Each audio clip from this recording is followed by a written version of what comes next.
Monthly once எங்கேயாவது வெளியே போகலன்னா சோனமுத்தாக்கு வாழ்க்கையே வெறுப்பாயிடுது. இந்த வாட்டி என்னோடய பர்த்டே ரொம்பவே நார்மலாக மொக்கையாக தான் இருந்துச்சு. ஜஸ்ட்டு கிளம்பி வீட்டிலேயே இருந்தேன். ஸோ என்னோடய பர்த்டே ஒரு காரணமாக வச்சு ரெசார்ட் போகலான்னு பிளான் பண்ணியிருந்தேன். பிளான் பண்ணபடி ரெசார்ட்கெல்லாம் போயிட்டேன். ஆனால் நான் எக்ஸ்பெக்ட் பண்ணது தான் ஒன்றுமே இல்லை. நான் லாஸ்ட் டைம் கூட இதே ரெசார்ட்க்கு வந்திருக்கேன். அப்போ ரொம்ப செம்மையாக இருந்துச்சு.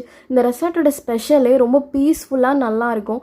ஆனால் இந்த வாட்டி அங்கே பில்டிங் ஒர்க்ஸ்லாம் நடந்தனால ரொம்ப சத்தமாக அந்த பீஸ்ஃபுல்லே கொஞ்சம் கூட இல்லை. கேம்ஸ் ஆக்டிவிட்டீஸ் எதுவும் இல்லை. கேரம் மட்டும்தான் விளையாடிட்டே இருந்தோம். அங்கே எனக்கு பிடிச்சதே குளோரினே கலக்காத அந்த ஸ்விம்மிங் பூல் தான். ஃப்ரெஷ்ஷாக அன்னன்னைக்குனே வாட்டர் ஃபில் பண்ணி வைப்பாங்க. பட் இந்த வாட்டி அந்த பெரிய ஸ்விம்மிங் பூல் ரெடி பண்ண முடியாதுன்னு சொல்லிட்டு சின்னது மட்டும் வாட்டர் ஃபில் பண்ணி தந்தாங்க. அது மட்டும் இல்லாமல் நாங்கள் சம்மர் டைமில் வேறு போயிட்டனால மலைக்கு பக்கத்தில் கூட ஹாட்டாக தான் இருந்துச்சு. ஸோ சாட்டிஸ்ஃபேக்ஷன் லெவல் ரொம்பவே கம்மி தான். பட் ஆல்ரெடி சொல்லியிருந்தாங்க இந்த மாதிரி ஒர்க்லாம் போயிட்டுருக்கனால நார்மலாக தான் இருக்குன்னு. சரி பரவாயில்ல பார்த்துக்கலான்னு சொல்லிட்டு தான் வந்தேன். நான் இதே ரெசார்ட்க்கு லாஸ்ட் இயர் வந்தப்போ எடுத்த வீடியோ அட்டாச் பண்ணுறேன். எவ்வளோ செம்மையாக இருக்குன்னு பாருங்கள்.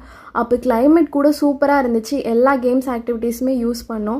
மேபி இந்த ஒர்க்கெல்லாம் கம்ப்ளீட் ஆனதுக்கப்புறம் நெக்ஸ்ட் டைம் சூப்பராக இருக்கும்னு நினைக்கிறேன். நான் இங்கே என்ஜாய் பண்ணேன்னா அந்த ஸ்விம்மிங் பூலில் ஒரு 2 hours தண்ணிக்குள்ளே கிடந்தேன். அப்புறம் என்னோடய ஃப்ரெண்டு வந்துச்சு. அது கூட ஜாலியாக பேசிட்டு ரெசார்ட்லேருந்து கிளம்பிட்டோம். லைக் மூவியோட ரிவ்யூ எல்லாம் நிறையா பார்த்தேன். மொக்கையாக இருக்குது, அருவையாக இருக்குது, பிஆருக்கு ஃபஸ்ட்டு தோல்வி அது இதுன்னு. பட் நான் படம் பார்த்தப்ப அப்படிலாம் எனக்கு தோணவே இல்லை.